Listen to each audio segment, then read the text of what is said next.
My name is Isabella, and I can tell you without hesitation that birthdays used to mean everything to me. When I was little, I would start counting down the days weeks in advance, circling the date on my calendar with a bright red marker, doodling balloons and little hearts all around it. But somewhere along the way, birthdays stopped being special. Not because I stopped caring, but because the people who were supposed to care the most, my own family, my own mom, decided my birthday just wasn't important. This year was the worst of them all. I woke up that morning with this quiet, stubborn hope in my chest. You know that feeling when you try to tell yourself not to expect anything, but deep down you still hold on to this tiny spark that maybe, just maybe, things will be different. That was me. I told myself, Isabella, don't get your hopes up. Don't wait for a surprise. Don't wait for the phone to ring, but I couldn't help it. I checked my messages the second I opened my eyes. Nothing. Not even a happy birthday text from my mom. I told myself she was probably busy. Maybe she'd call later. Maybe she'd remember after work. Maybe, just maybe, she had something planned. So I went about my day trying to keep that hope alive.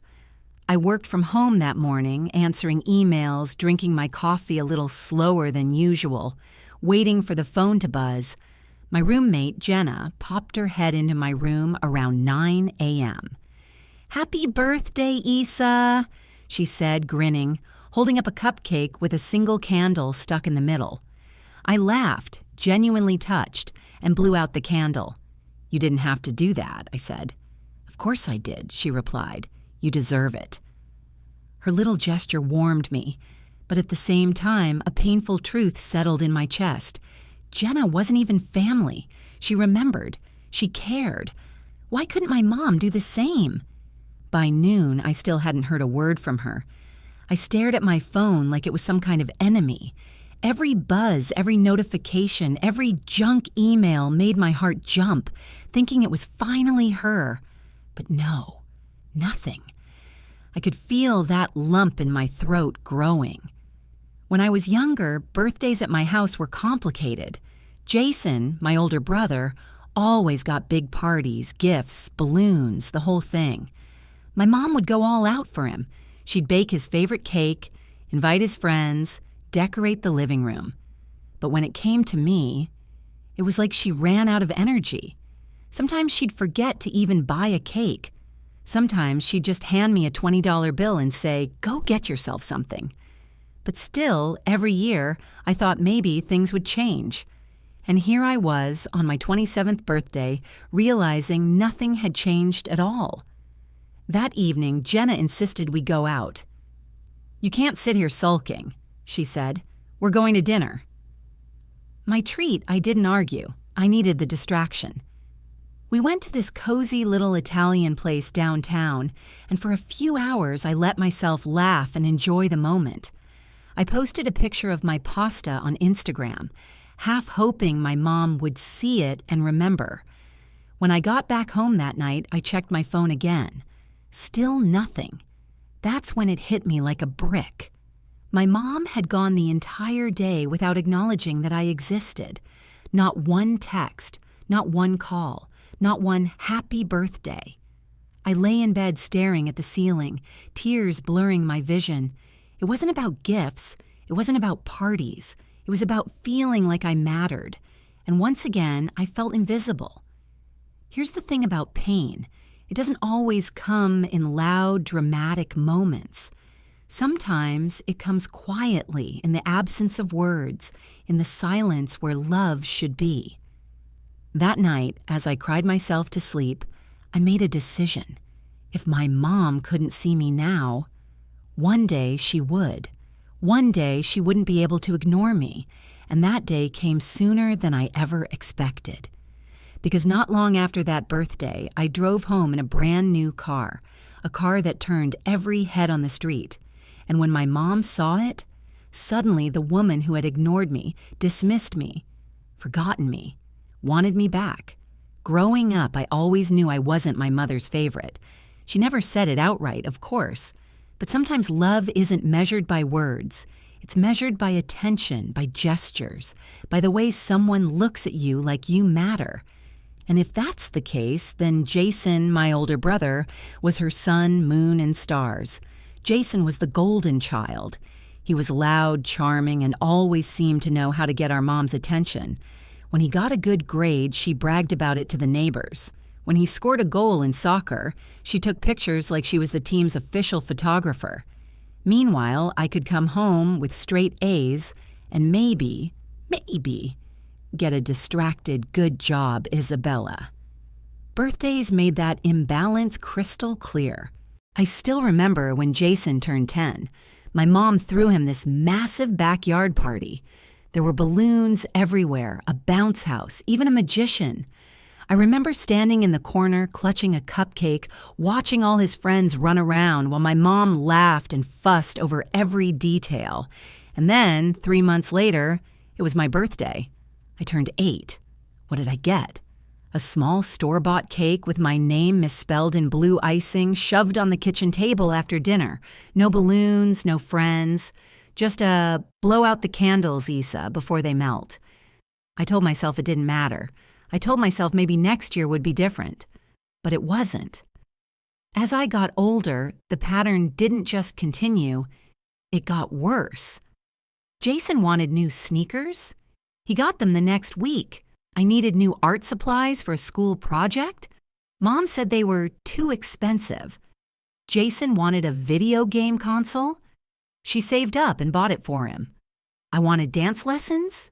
She told me it was a waste of time. I started realizing something painful. It wasn't just birthdays she ignored. It was me. The strange part? My dad wasn't really in the picture. He left when I was 6, and after that, it was just Mom, Jason, and me. You'd think, with fewer people in the house, she'd have more room in her heart for me. But it felt like the opposite. Jason became her partner in everything. He helped her with chores, they watched TV together, they went shopping together. And me? I was just there. Invisible. There's this one memory that still stings.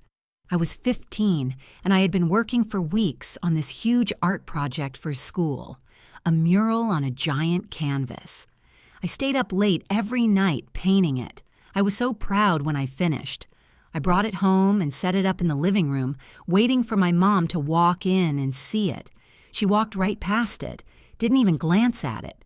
But the very next day, Jason showed her the new basketball shoes he bought with his allowance money, and she gushed over them like they were the most important thing in the world. That's when something inside me broke.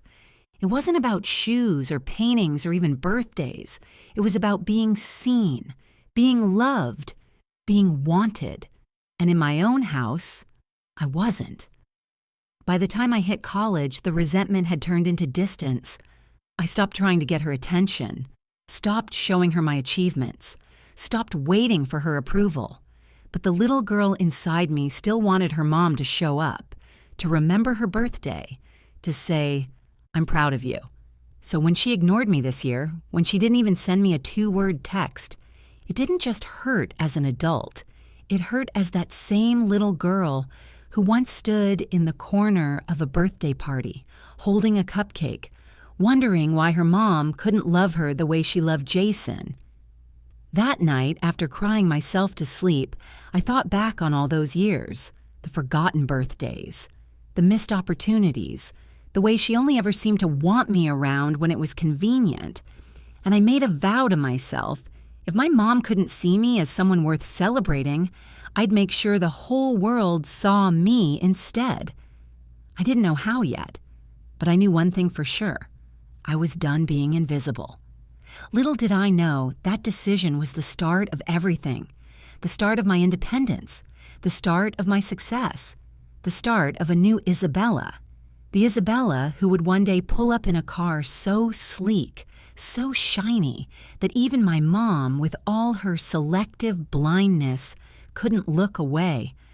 After that birthday, after the silence, after the tears, I woke up the next morning with a fire in my chest.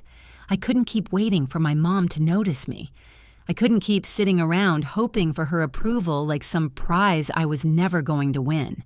If she couldn't see me, I would make sure I built a life so bright that she wouldn't be able to look away.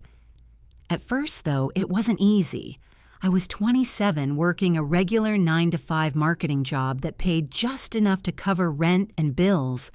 There wasn't much left over for dreams. But every morning I woke up and told myself, this is temporary.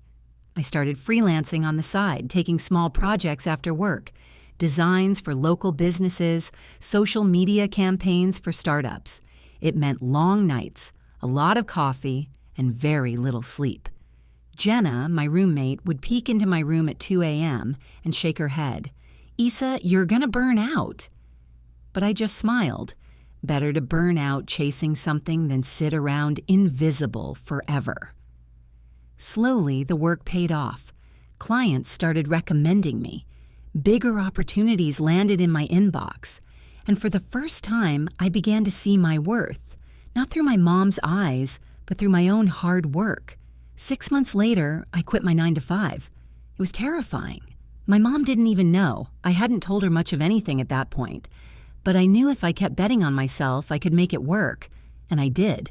Money started flowing in. Not buy a mansion money, but enough to live comfortably, enough to save, enough to breathe. And with every check I deposited, I felt that invisible weight. The years of being overlooked, dismissed, forgotten, get lighter. But I wanted more than just survival. I wanted a statement. I wanted something that screamed, I made it. Something undeniable. That's when the idea hit me. A car.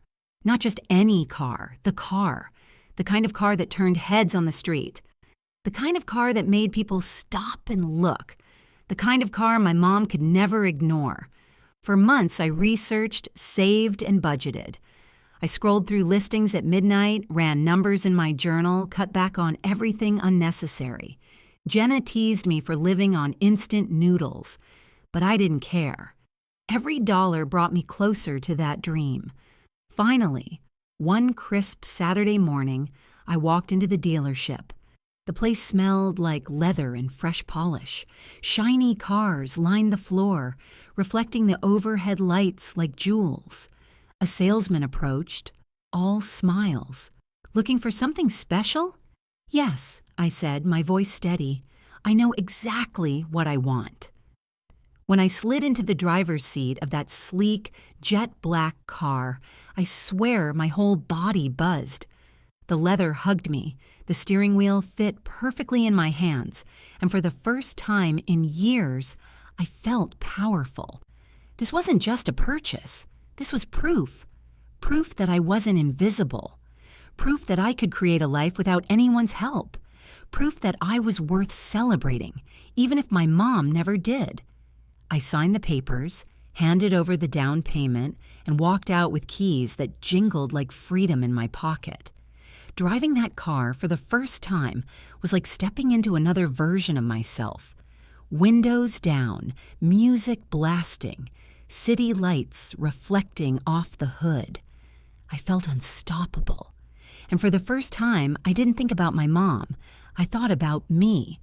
The girl who once stood in the corner of her brother's birthday party holding a cupcake. The teenager whose painting went unnoticed. The young woman whose birthday came and went without even a phone call. All of her was still inside me. But now, she was driving her dream car, and she was finally free. Of course, fate has a funny way of working, because no matter how hard I tried to leave the past behind, life had other plans. It wasn't long before my mom saw the car, and when she did, everything changed. Suddenly, the woman who couldn't be bothered to text me happy birthday was calling my phone nonstop. Suddenly, the daughter she ignored was the daughter she wanted back. The first time my mom saw my car, it was completely by accident. I had driven back to my old neighborhood to drop off some paperwork at the bank, and as fate would have it, she was pulling groceries out of her trunk when I drove past. I almost didn't stop. My instinct was to keep driving, to let her see a flash of me through the tinted windows and wonder. But something inside me, curiosity maybe, made me pull over. Her eyes widened as I stepped out of the car. "Isabella," she said, blinking like she couldn't quite believe it was me. But her gaze wasn't on my face. It was glued to the car. That's yours?" I nodded, sliding my sunglasses up onto my head. "Yeah, just picked it up last week." For a moment, she was speechless, and in that silence, I saw something I had never seen in her before when she looked at me: admiration. She set her grocery bags down slowly, like she needed her hands free to process what she was seeing. "It's beautiful," she finally said. "Really something." I almost laughed. This was the same woman who couldn't spare 30 seconds to call me on my birthday. And now, suddenly, she had time to stand on the sidewalk and gush about my car. "Thanks," I said simply, not giving her more than that. But she wasn't done. "Listen," she said carefully, her voice softer than I remembered. "Why don't you come by the house sometime? We could catch up?" I stared at her, trying to read between the lines. Was this genuine? Was she actually proud of me? Or was it the car she was proud of? The cynical part of me whispered, if you had walked up without the car, she wouldn't have said a word. Still, I agreed. Not because I believed her, but because I needed to see what game she was playing. When I showed up that weekend, Jason was there too. He eyed the car parked out front like it was mocking him. He used to be the golden child, the one who got everything. But now, sitting in the same driveway he had never left, he looked jealous. "Nice ride," he muttered, though his tone dripped with bitterness. "Thanks," I said again, my voice flat. Inside, the house looked the same. Same curtains, same couch, same framed pictures of Jason on the mantel. Not one photo of me. Mom brought out iced tea and tried to act casual, but I could see the calculation in her eyes. "So," she said after a few minutes of small talk, "business must be going well. You must be doing very well for yourself." I nodded. "It is." Her smile faltered when I didn't elaborate. Jason finally spoke up. "You know, Mom was just saying how nice it would be to have more family dinners." To reconnect, I nearly choked on my tea. Jason, the brother who laughed when my birthdays were forgotten, now wanted to reconnect? Or maybe he wanted something else. Over the next few weeks, the calls started. From my mom, from Jason, invitations to dinner, to family nights, to little events they never bothered to include me in before. And every time, the car was mentioned. "Bring that gorgeous car of yours, Issa. You must take me for a ride sometime. It must feel amazing to drive something like that." Not once did they say, "We missed you." Not once did they say, "We're sorry." It was always about what they could get from me. And slowly, painfully, I realized they didn't want me. They wanted access to the version of me who had made it. The final straw came one evening at dinner. I had reluctantly agreed to go, thinking maybe, just maybe, they were sincere. Halfway through the meal, Mom leaned forward, resting her hand on mine. "Isabella," she said sweetly, "your brother's been having some trouble lately. Finances, you know. He could really use a little help. Maybe you could—" I froze. There it was, the truth. This wasn't about family. This wasn't about love. It was about money, about what I could provide. My chest tightened with a mix of anger and heartbreak. I pulled my hand back slowly and looked her dead in the eye. "You ignored my birthday. For years you ignored me. And now you want me to fix your problems?" The table went silent. Jason glared at me. Mom looked down, embarrassed. I stood up, grabbing my purse. "Enjoy dinner. I won't be back." Driving home that night, the city lights blurring past me, I felt something shift inside. For years, I had craved their attention, their approval, their love. I thought if I worked hard enough, achieved enough, bought enough, they'd finally see me. But sitting in that car, the one I bought with my own sweat, my own sacrifices, I finally understood. I didn't need them to see me, because I had already seen myself. I didn't answer my mom's calls after that dinner. For days, my phone buzzed with her number lighting up the screen, followed by Jason's, followed by voicemails filled with half-hearted apologies and thinly veiled guilt trips. Isabella, you misunderstood. We just want to spend time together again. Family sticks together, Isa. But I wasn't falling for it anymore, because for the first time in my life, I understood the difference between being wanted for who I was and being wanted for what I could give. Weeks passed. I buried myself in work, in projects that excited me, in building something real and lasting. Every time I walked to the garage and saw that car sitting there, shining in the morning light, I smiled. Not because of the car itself, but because of what it represented: freedom, independence, self-worth. It was my reminder that I had built a life without anyone's permission. Then one Sunday afternoon, my mom showed up at my apartment unannounced. I almost didn't open the door, but part of me wanted closure. She stood there, looking smaller than I remembered. Her hair was messy, her eyes tired. She wasn't holding grocery bags or wearing her usual confidence. She just looked fragile. "Isabella," she said quietly, "can we talk?" I stepped aside, letting her in. She glanced around the apartment, her gaze lingering on the view from my window, the little details of a life she hadn't been part of. "You've done well for yourself," she said, almost reluctantly. "I have," I replied. My tone was steady, but my heart pounded. She sank onto the couch, twisting her hands in her lap. "I know I haven't been the best mother. I know I made mistakes, but I miss you. I miss us." For a split second, the little girl in me, the one who used to wait for her approval, wanted to believe her, wanted to throw myself into her arms and pretend the years of neglect had never happened. But the woman I had become knew better. "Mom," I said slowly, sitting across from her, "do you even remember my last birthday?" Her eyes flickered, her lips parting, but no words came out. "You don't," I said for her, "because you didn't call. You didn't text. You didn't even care enough to pretend tears welled in her eyes." "Isabella, No," I cut her off. My voice was calm but firm. "You don't get to rewrite history. For years, I begged for scraps of your attention while you poured everything into Jason.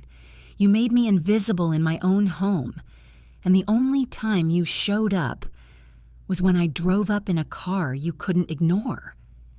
She flinched, her tears spilling over. "I don't need your approval anymore," I continued. "I don't need your validation. Because I finally see myself, and that's something you could never do." The silence between us was heavy. For once, I wasn't the daughter chasing her mother's love. I was the woman holding her ground. Finally, my mom whispered, "So that's it? You're just done with us?" I took a deep breath. "I'm done chasing people who only want me when it's convenient. If you want a relationship with me, it has to be real. It can't be about money or cars or appearances. It has to be about me. And if you can't do that, then yes, I'm done." Her shoulders slumped, and for the first time she had no argument, no excuses, just silence. She left shortly after, closing the door softly behind her. I stood there for a long time, staring at the door, waiting for the familiar ache in my chest. But instead of pain, I felt peace. Because the truth was, I didn't lose anything that day. I had already lost my mom years ago. What I gained was myself.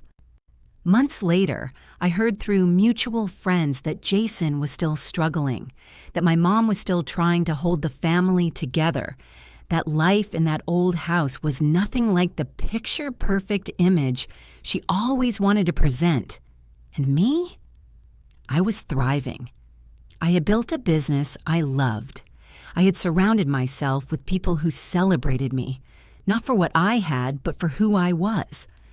I had learned that being ignored on my birthday didn't define my worth, because the greatest gift I ever gave myself was the decision to stop waiting for love from people incapable of giving it. So if you're listening to my story right now, I want you to hear this. You don't need someone else's approval to be valuable. You don't need to be seen by everyone to be worthy. Sometimes the people you want most to notice you never will, and that's okay. Because once you stop waiting for them, you start noticing yourself, and that's when your real life begins.